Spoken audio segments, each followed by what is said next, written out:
Assalamualaikum warahmatullahi wabarakatuh. Selamat pagi menjelang siang, salam sejahtera dan semoga teman-teman media, wartawan dalam keadaan sehat walafiat. Pada kesempatan kali ini saya merasa terhormat karena didampingi oleh para menteri Kabinet Merah Putih. Yang pertama Menteri Keuangan, Ibu Sri Mulyani Indrawati. Terima kasih, Ibu Menkeu. Menteri Perhubungan, Bapak Dudi Purwagandi. Menteri Pekerjaan Umum, Bapak Dodi Hanggodo. Menteri BUMN, Bapak Erick Thohir. Wakil Menteri Pariwisata, Ibu Niluh Puspa. Dan Bapak Sekretaris Kabinet, Bapak Teddy Indra Wijaya. Di sini juga hadir Bapak Faik Fahmi, Dirut Angkasa Pura Injourney, Bapak Dwi Ananda, GM Bandara Suta, dan Bapak Wamil Dansani, Dirut Garuda Indonesia. Pertama-tama, kami semua mengucapkan selamat menunaikan ibadah puasa di bulan suci Ramadan 1446 Hijriah tahun ini. Ini hari pertama sehingga tentu kita semua berbahagia menyambut bulan suci ini dan sekaligus insya Allah ada kabar gembira yang bisa pemerintah sampaikan kepada segenap masyarakat Indonesia. Yang pertama tentu kami para pembantu Presiden berupaya yang terbaik untuk bisa menjalankan apa yang menjadi arahan Bapak Presiden Prabowo Subianto, di mana beliau senantiasa ingin menghadirkan kebijakan yang pro rakyat, termasuk dalam rangka menghadapi masa mudik lebaran tahun ini. Beliau kemarin juga telah menyampaikan berbagai upaya, kebijakan, dan juga secara teknis mudah-mudahan bisa membantu masyarakat sehingga suasana di bulan suci ini semakin baik dan pada saatnya arus mudik juga arus balik itu bisa semakin aman, nyaman, dan menyenangkan. Dan juga yang lebih penting lagi adalah harga tiket yang lebih terjangkau bagi masyarakat. Izinkan saya selaku Menteri Koordinator Bidang Pembangunan, saya ulangi bidang infrastruktur dan pembangunan kewilayahan, di mana salah satu tugas utamanya adalah mengkoordinasikan sektor perhubungan. Maka pada kali ini kami ingin menyampaikan beberapa hal terkait kebijakan menjelang mudik lebaran. Yang pertama, kita mengetahui dan memprediksi akan ada lonjakan mobilitas. Dan ini terjadi setiap lebaran dan lebih tinggi tentunya dibandingkan Nataru 2024 yang lalu. Oleh karena itu beberapa hal yang harus disiapkan. Pertama terkait dengan infrastruktur jalan, baik jalan tol, jalan non-tol, dan berbagai fasilitas pendukung transportasi, baik darat, laut, udara, maupun perkereta apian, ini juga harus kita pastikan. Menteri Perhubungan, Menteri PU, setiap saat berupaya untuk menghadirkan fasilitas yang semakin baik, termasuk juga posko-posko keamanan, posko keselamatan, juga posko kesehatan yang juga harus dihadirkan di sejumlah titik.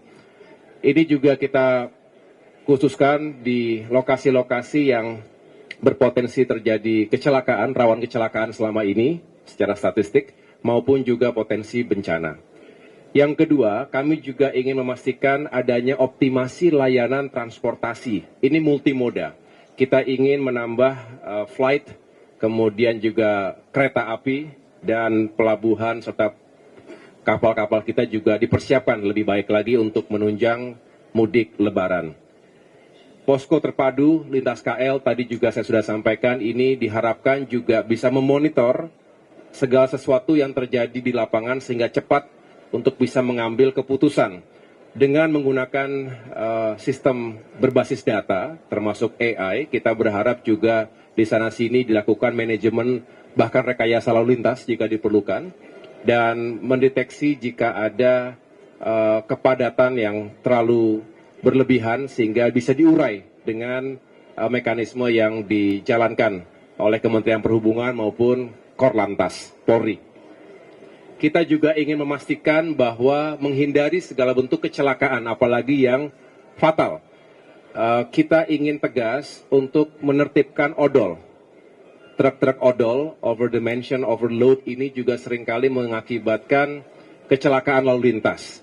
Ini tidak bisa dibiarkan. Kita ingin memastikan bahwa bukan hanya pengemudi, tapi juga para owner bertanggung jawab. Jangan sampai truk-truknya berlebihan kapasitas, terutama di jalan-jalan yang padat penduduk dan padat pengemudi, itu bisa menyebabkan kecelakaan di jalan. Kemudian kami juga sampaikan kebijakan lainnya terkait dengan upaya mengurai kemacetan. Kami juga sudah berkoordinasi dengan Kementerian PAN-RB terkait dengan mengurai kemacetan dengan cara flexible working arrangement, flexible work arrangement, atau dulu sering dikenal sebagai work from anywhere. Ini harapannya adalah kita bisa mendahulukan ataupun memulai distribusi mobilitas menjelang mudik lebaran lebih dulu, H-7. Jadi pada tanggal 24 Maret diharapkan sudah bisa diberlakukan work from anywhere atau flexible work arrangement. Ini diharapkan untuk mengurangi puncak-puncak kepadatan lalu lintas di hari-hari atau di malam-malam menjelang Idul Fitri. Kita tahu Idul Fitri nanti juga berhimpitan dengan Hari Raya Nyepi untuk saudara-saudara kita umat Hindu khususnya yang ada di Bali. Nah, ini kita harus atur benar supaya tidak terjadi penumpukan yang terlalu parah. Oleh karena itu harapannya dengan juga disesuaikan dengan sekolah, ya, libur-libur sekolah ini juga mudah-mudahan bisa menjadi solusi untuk mengurai kemacetan yang berlebihan. Kami juga ingin memastikan bahwa ada insentif, ya, penurunan harga tiket. Nah, kali ini kami ingin menyampaikan kepada masyarakat bahwa dengan berbagai upaya yang dilakukan oleh Kementerian Perhubungan, Kementerian BUMN khususnya, termasuk juga semua yang terkait atau sebagai stakeholders di bidang industri penerbangan, kita berhasil secara umum menurunkan biaya atau ongkos ke bandar udaraan, lalu mengurangi harga aftur di 37 bandara. Kemudian fuel surcharge itu juga bisa dikurangi sehingga itu sendiri agregatnya bisa seperti penurunan harga tiket di masa Nataru. Tapi yang lebih membahagiakan, terima kasih kepada Ibu Menteri Keuangan, kali ini ada insentif tambahan dari pemerintah berupa PPN. Sebagian ditanggung pemerintah sebesar 6%. Ini yang akhirnya secara agregat mudah-mudahan pemerintah bisa menurunkan harga tiket pesawat ekonomi domestik secara keseluruhan selama kurang lebih 2 minggu itu di angka 13 hingga 14% harga penurunan tiketnya. Ini mudah-mudahan juga membantu masyarakat yang sudah mempersiapkan diri akan pulang kampung, bertemu dengan keluarga, merayakan Idul Fitri di kampung halaman masing-masing. Itu yang menurut saya bisa saya sampaikan. Sekaligus saya juga menjelaskan dari Kementerian PU sudah berkoordinasi untuk pengguna jalan darat ada diskon 20% untuk tol di sejumlah atau di berbagai ruas jalan tol yang ada di Indonesia. Ini juga sebuah upaya untuk bisa mengurangi biaya perjalanan darat masyarakat kita. Selebihnya, Kementerian Perhubungan juga berupaya bersama dengan Kementerian BUMN untuk mengadakan mudik gratis 100.000 orang, baik itu bis, kereta api maupun kapal laut. Ini juga mudah-mudahan bisa sedikit membantu. Sekali lagi, Bapak Ibu sekalian, media, teman-teman media, mohon disampaikan kepada masyarakat luas, ini adalah upaya pemerintah tentu aras-arahan dan direktif khusus dari Bapak Presiden Prabowo Subianto yang sekali lagi ingin membuat perjalanan masyarakat di bulan suci Ramadan khususnya Lebaran ini semakin aman, nyaman, terjangkau, dan menyenangkan. Demikian pernyataan pers dari saya. Terima kasih. Saya serahkan kepada Ibu Menteri. Terima kasih Pak Menko. Terima kasih Pak Menko Infrastruktur dan Pembangunan Wilayah. Sesuai dengan arahan Bapak Presiden agar kita terus membantu masyarakat terutama pada masa-masa yang luar biasa penting seperti Hari Raya ini, di mana masyarakat akan melakukan mobilitas untuk kembali pulang kampung atau bertemu dengan sanak saudara. Maka kami di Kementerian Keuangan atas koordinasi dari Pak Menko beserta seluruh kementerian terkait juga berpartisipasi untuk bisa memberikan keringanan bagi masyarakat yang akan melaksanakan traveling di dalam hari-hari mendekati Lebaran. Kemarin kami sudah mengeluarkan Peraturan Menteri Keuangan nomor 18 tahun 2025. Peraturan Menteri Keuangan nomor 18 ini adalah mengenai pajak pertambahan nilai yang ditanggung pemerintah sebagian untuk tiket ekonomi yang akan dilakukan atau untuk domestik dalam hal ini bagi masyarakat kita yang akan melakukan traveling. Dari PMK ini kita akan sampaikan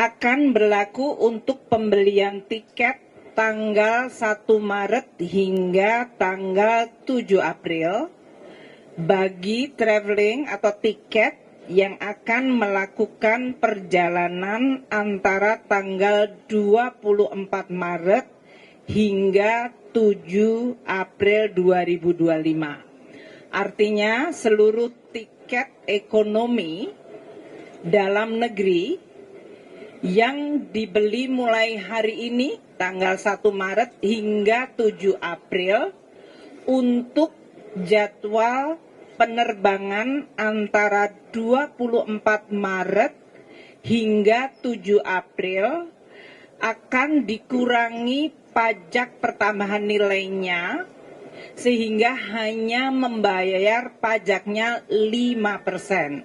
Artinya yang 6% ditanggung oleh pemerintah. PMK ini kemudian akan berlaku efektif bagi yang akan akan melakukan pembelian mulai hari ini tanggal 1 Maret. Bagi yang sudah terlanjur beli mungkin nggak kena ya jadinya ya, karena kemarin sudah beli. Jadi nyesel padahal kemarin sudah membuat, tapi tanggal 1 Maret masih bisa. Nah, periode tanggal 24 Maret hingga 7 April ini dengan penurunan PPN, penurunannya 6% ya, sehingga yang dibayar hanya 5%, ikut berkontribusi sesuai yang tadi dijelaskan oleh Pak Menko AHY adalah menurunkan tiket pesawat ekonomi dalam negeri tadi hingga bisa mencapai antara berapa tadi Pak? 13%, 13 hingga 14%. Demikian yang saya bisa sampaikan. Jadi kami di Kementerian Keuangan telah melakukan langkah untuk bisa terus mendukung dan mengurangi beban masyarakat, meskipun pada saat yang sama kami juga tetap berkewajiban untuk mengumpulkan penerimaan negara untuk masyarakat juga. Terima kasih. Wassalamualaikum warahmatullahi wabarakatuh. Selamat menjalankan ibadah puasa.